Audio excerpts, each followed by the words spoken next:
Hi, everybody. I'm Pete Christensen, I'm Coffee Brown. and welcome to episode 40 of Don't Don't Die die Dumb. dumb. Today's going to be a retrospective episode. That is to say, we're going to take the whole half hour and just answer questions. I made the mistake of promoting this show, and a lot of people told us what they think, and they had questions. So we'll get to it. Number one was, are you guys an authority on anything? They didn't phrase it just like that. Can you tell us about your background? Why don't you go first, because you have an actual background. So, things I actually have some credentials in would be medicine and healthcare, ethics as it applies to healthcare. I have undergraduate degrees in physics, chemistry, and biology. But I will say that we never actually ask you to defer to us on the basis of expertise or credentials. What we want is to get you curious enough to go out and check the facts for yourself. That's what there's not enough of. I have a bachelor's degree in sociology, associate degrees in industrial marketing and fashion merchandising, a vocational diploma in broadcasting, both second class radio engineer's license, and I have, and he may be actual doctor, but I am a certified medical assistant, the lowest rung on the possible medical ladder from the great state of Arizona. Oh, I'd also say I have a pretty deep background in education at all levels, Yes, too. that's true. And, as Pete can attest, I also have a degree in forgery. Well, good. After he's got more degrees than a rectal thermometer. I had more letters after his name. This is a rectal thermometer. Where's my pen? Old joke, but still good. After my name, the only letters are ND, no degree. We're kidding, of course, but I've written and published 4 books, and I've been in show business all my life. That in no way makes me an expert, but I try and draw on that to tell you things. Now, do you want to tell us a little more about your background? I mean, you have parents, siblings, you know. Oh, well, Where were you raised? in that kind of a general way, actually, Yeah. Pete and I have some similarities in our background in that regard, but I basically came from a large, not close family, left early, not as early as Pete, but pretty early, and was homeless for a year and sort of dug out of that hole and worked my way to, well, I guess a middle-class retirement now. So I've been at a bunch of different socioeconomic conditions, and all of them were interesting in different ways. And I will say, I don't have a generic attitude that people with or without money are better than the other. The cross-section of human vice doesn't seem to me to be class dependent. I grew up with a large family, very poor farm family, and because I've always been in the arts, other than a 10-year period from 1990 to 2000, I've always lived hand to mouth. And the reason I bring this up is because I'm going to draw on that to talk about a question another person had that said, look, the middle class is being drained right now. They seem to be balancing the budget on the backs of the middle class and pushing us all into the lower class. Can you have any advice about affordability, how to get through this? So there's two actually different questions there. I'm going to tangent to one for a second, which is that a guy named Howard Zinn has done a lot of research, and he has a lot of lectures online. You can find them on YouTube, in which he details why the middle class is being hollowed out. The upper class is growing, but slowly, and the lower class is growing, but much more quickly. The net effect is that while the proportion of people who would be considered upper middle class is a little bigger than it used to be, the proportion of people who are poor is much bigger than it used to be. And the middle class is where we paid for that. We have older systems that actually benefited the middle class. We were growing it robustly from about 1945 to the mid-70s, maybe late 70s, and then we reversed that trend. If you want to make America great again, that is one of the things I would look at. What changed?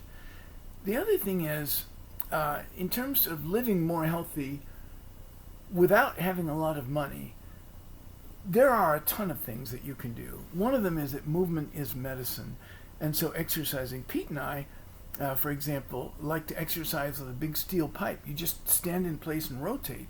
But the faster you rotate, the harder it is. And there are other movements you can do with it. Basically, I started doing staff kata, like you would do in martial arts, but using a very heavy steel pipe, a thick-walled steel pipe, not a thin one, like electrical conduit.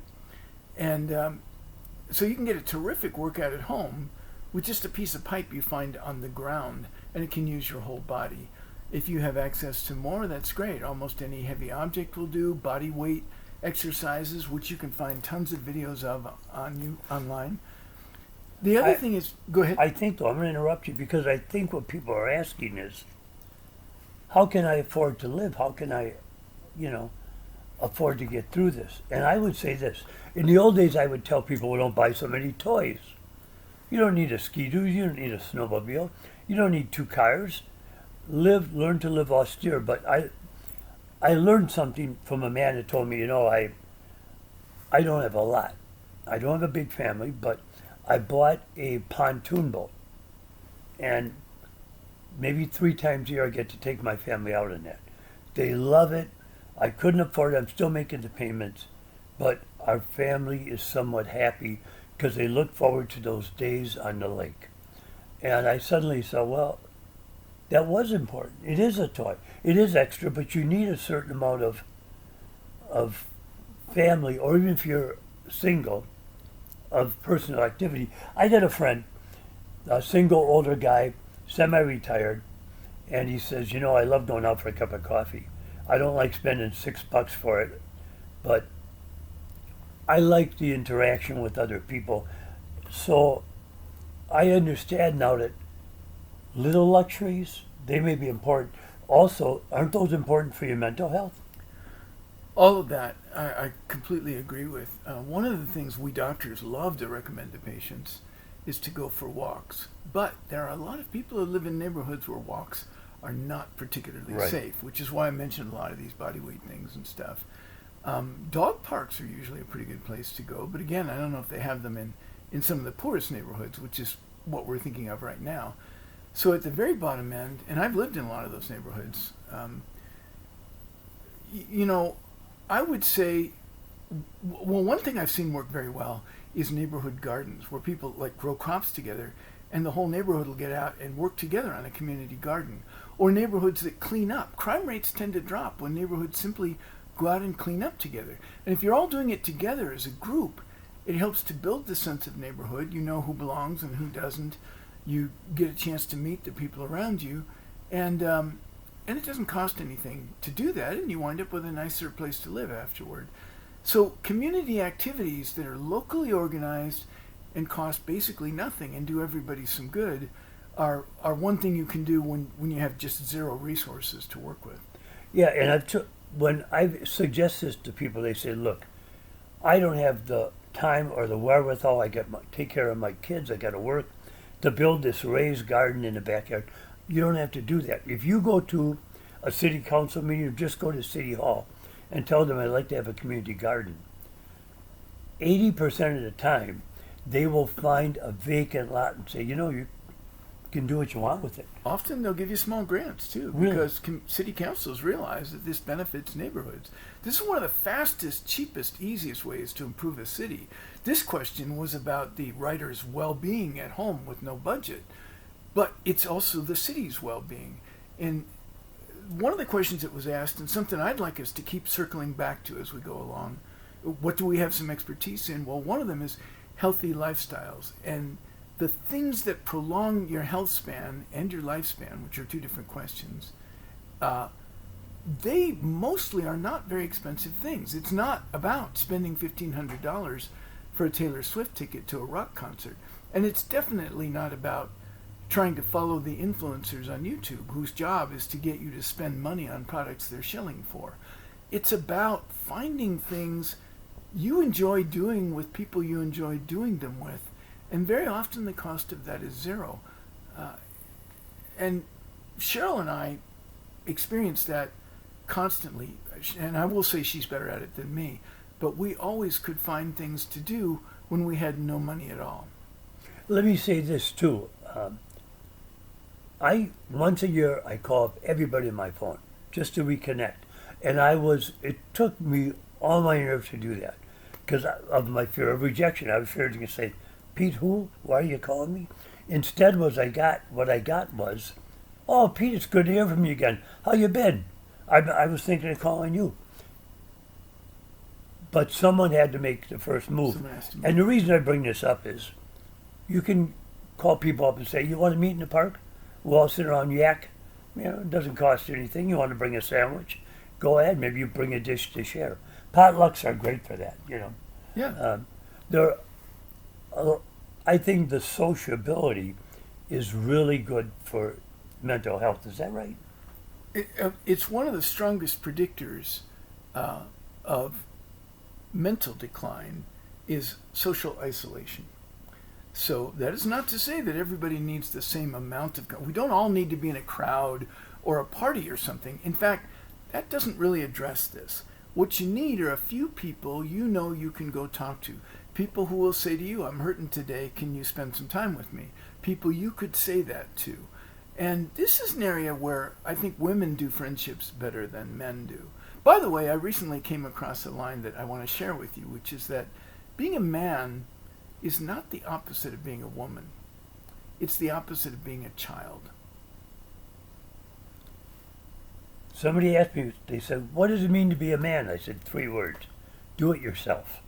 Don't wait for someone to do it for you. Jump in there and take a shot at it. Don't lean on other people. And that doesn't just mean go out and work on your Jeep on Saturday. It also means fetch your own goddamn beer. Mm-hmm. I remember when I was a kid, I worked in a factory, and all the guys would go, you stopping? You're stopping? Oh, what was it? Oh, you're stopping for a beer with the other guys after work. I never did. Oh, that. I see. I would, I'm sorry guys, I don't want to go. And then I went and drank soda, and they all hated me. One guy said, he ain't even got a gut on him. Look at him. What's the matter with that guy? But this transcends to our next question. Food is so expensive. Vegetables and fruits are through the roof right now. $1.25 packet of raspberries is now $2.85, and it's tiny. I got one there. I'll have a handful on the way home, and it's gone. So and this is more toward you than me. Are there foods you can make like a breakfast for your kids that's healthy, that's not expensive, that kids would like? See, this is the problem. They said easy foods that are good foods, that are affordable foods that children will like. That's a homework assignment. You're almost talking to the right guy because I'm whatever the opposite of a foodie is. Yeah. So the good news is I know a lot about how to make nutritious food with very little effort, although it is more expensive than eating packaged hyper-processed foods. That's why they exist, is that they're cheaper, but it's also why they're kind of poisonous.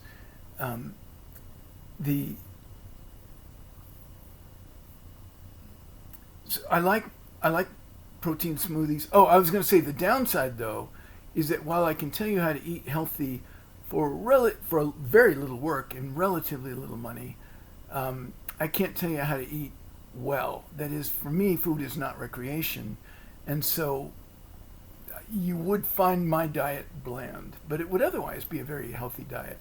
Like I'm 71. My last heart rate was 47. My blood pressure was 110 over 70, and no cholesterol to speak of. Things like, my cholesterol and everything are all low and within bounds.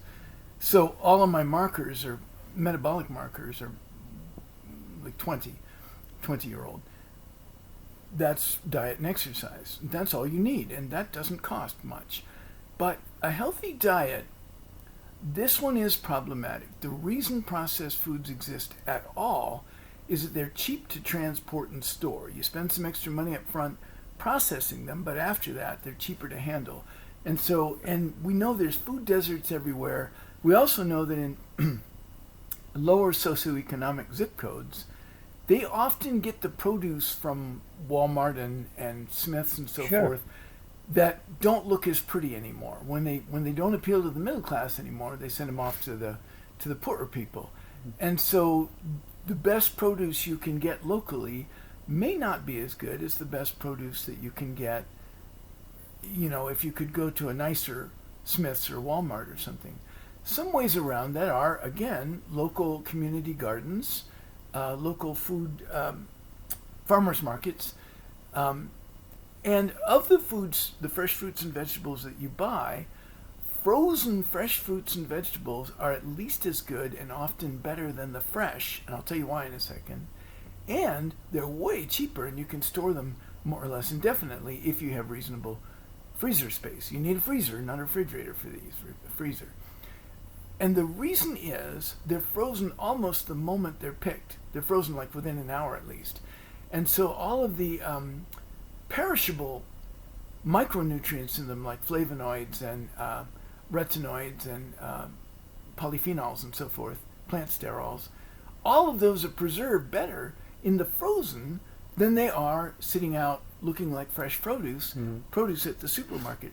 So you can save money and up your nutritional game at the same time, but they're not going to be as cheap as potato chips and stuff. And they don't have the same comfort food quality. You do have to redirect your sense of, you need comfort and happiness in every day. That has to be there. But food is not the best place to get it. So you need to start transitioning yourself from comfort foods to healthy foods, especially of children, because you're modeling for them. And you need to find other kinds of pleasures, which could be playing cards with your friends, setting up a pickleball court in your backyard, things that cost nothing. I mean, you can do all that with string and just stuff that you find, and thrift store finds and so forth. Two things I'd like to point out. Number one, most farmers markets will take SNAP benefits. You're broke, you're getting a crummy $20 a month. Most of them will take SNAP benefits. You can use your card on that. And the other thing is what they've learned recently, and I don't have the exact numbers on this, but when you teach children to cook healthy, they like it. They enjoy. A lot of grade And it's something schools. the family can do together. Cooking together is something the whole family can do together. And because a child instinctively wants to please their parents, if you teach them to cook healthy, they'll enjoy it. They'll do it to see the smile on the parent's face, And I'd like for us to keep circling back to healthy lifestyle stuff. We'll talk about anti-cancer diets, anti-dementia lifestyle, things like that. But we can't do it all in one podcast. So keep asking us questions. But you never answered the question. Which was? The question is, can you tell me a healthy, cheap breakfast that kids would like? Whole grain bread or Ezekiel bread with cheese or with a fried egg on it or scrambled eggs on it, and perhaps a bit of ketchup just for flavor. It's not nutritionally great, it's full of sugar, but a little bit for flavor. A fried egg sandwich? Yeah, why not? Really? Yeah. But you're talking to the wrong guy. Remember, for me, food is not recreation. So I'm going to turn it around. What would you recommend as an answer to that? Well, kids like sweets. I would suggest a healthy cereal. Not like mucilage from Sweden. That's like eating sticks. But a somewhat healthy cereal, and put some fruit on it. Chop it up a little bit, and some nice cold milk, and something else. I mean, for me, I eat potatoes and eggs for breakfast. But that's boring for a kid. If you can spice it up some way so it looks fun. I like pancakes, but blue corn pancakes are a little healthier, but they're more expensive. There's got to be ways around it. If you've ever been to a hotel with the free buffet, where every 5-year-old has done this and then pawed through the food, you see that they love to make the waffles and spill it out. It's great. It's just a wonderful thing. But I'm not a nutritionist. I would think fruit and some kind of halfway healthy breakfast, And now they're touting things like Fruit Loops and Frosted Flakes as healthy. No, that is just not true. Don't fall for So, for a long time, there was a little bit of a question mark to it. But over the last 4 or 5 years, more and more and more studies are pointing out that ultra-processed foods are associated with a wide range of bad outcomes, including bad gut microbiomes, which can affect even your mood, cancer, heart disease, and teaching kids. Yeah, kids will reach for anything sweet, but indulging that and not teaching them to find more interesting foods isn't doing them any favors.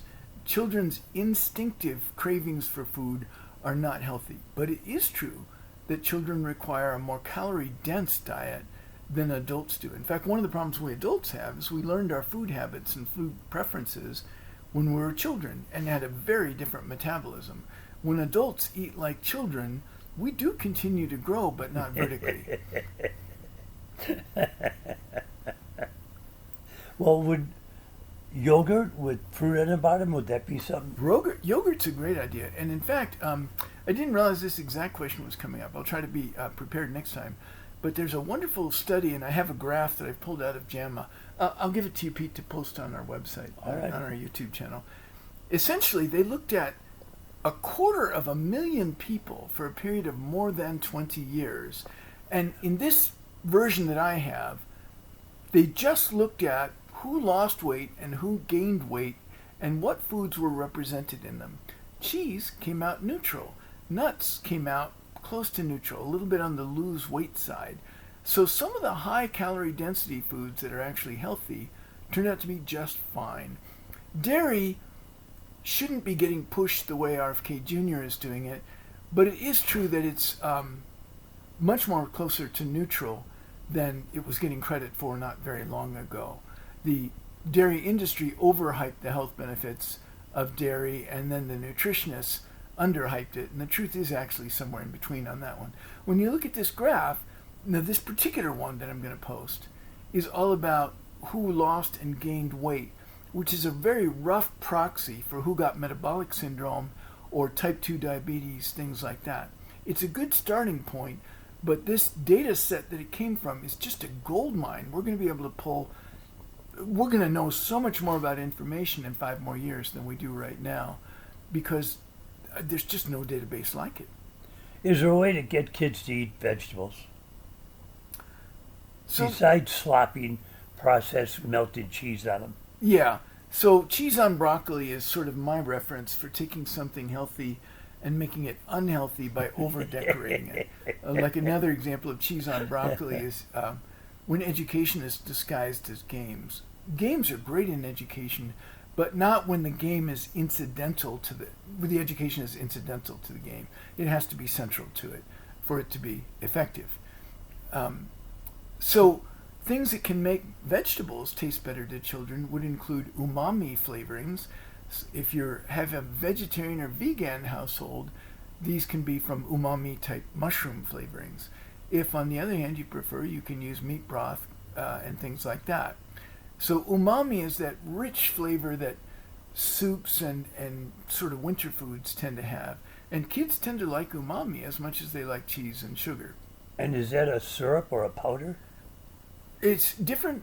Umami is a category of flavor. So we grew up with sweet, sour, bitter, and Savory? savory. Yeah. Well, umami would be the savory. Okay. Umami would be the savory. It's a Japanese word. And you can literally just go in and buy umami flavorings. They're not expensive, and they're perfectly healthy, and you're only using them as seasoning anyway. Here in New Mexico, I guess a lot of kids would like stuff with chili powder on it too. Sure. So the point being, look for things where the kids like the flavorings, but it's not adding a ton of animal fats and sugars. And the reason I specify animal fats is that that's where the cholesterol comes from.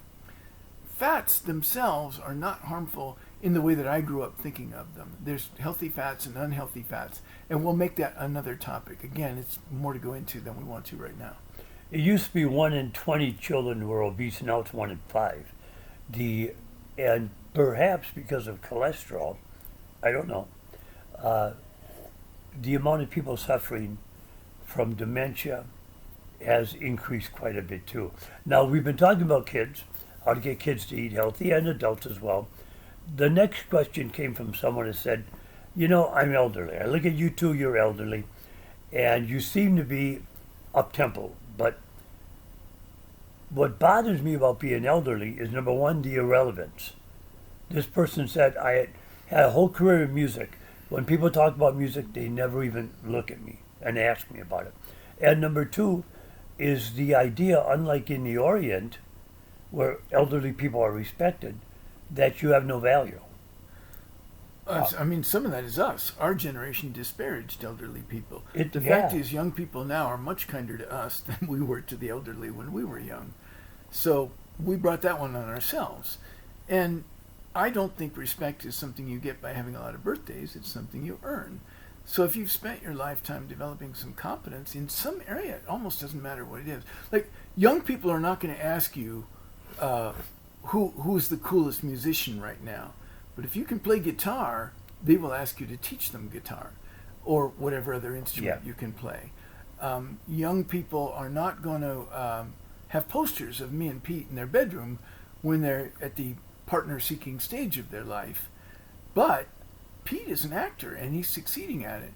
And a lot of young people would like to get into that field, and so they would definitely come to Pete as a mentor. Lots of young people come to me to talk about how to enter healthcare fields, not just MD doctor, but there's lots of fields in healthcare that are good to enter, and knowing how to do that.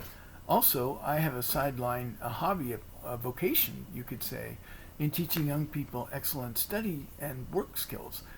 So what you have that young people don't is experience and time and patience to help them. And you're at a stage in your life when you have solved your problems and you get the satisfaction of helping other people work on their problems, which is way more fun. So, no, I would say I don't regret being the age I am at all, though I once expected to. It's not how I feel right now.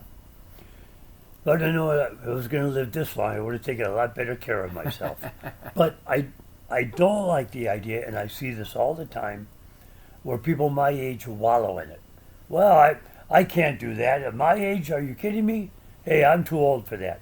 Well, leave me alone. I'm just an old guy. You know, that whole idea lends itself to, forgive me if you get mad, I'm lazy and I don't want to deal with it. Come on. I You got something to offer. You can make that choice. Lots of elderly animals do as well. Older dogs and cats do that. But if you're making that choice, recognize it as a choice and stop complaining about it. If you push people away, you're going to be lonely. And if you're always too tired and too grumpy to go out and do things with anybody, especially to reach out to people and offer them what you've earned over your lifetime in the way of experience and judgment, well then just accept that you've decided to be a lonely old cat and spend your life licking hairballs, Yeah. Well, that's an uplifting statement. Well, there's an alternative, and it's a pretty straightforward alternative. You invested your lifetime in learning everything you've learned, and a lot of it hurt along the way. If you can help younger people dodge some of those bullets, you can feel pretty good about yourself, and you are not irrelevant. Actually, young people are pretty good at recognizing the value old people can bring them, but it's different value than other young people can bring them. So no, you're not relevant to the to raves, for example, if those are even still a thing, and you're not going to speak the same slang. You don't have what they have, and they don't want you to have that. They want you to bring them something they don't have, and you have that. Now, Doris, who sent us the question, how do you deal with negative people, and can that be bad for your health? We'll get to that next time. We're out of time right now. Bastards, I hit them all. Yeah. Knock it off, you sound like my agent. I want to thank you so much for tuning in. Hope you tune in next week. We will answer Doris's question and a few more before we get onto some other topics. Thanks so much for viewing. I'm Pete Christensen. I'm Coffee Brown. And remember, don't die dumb.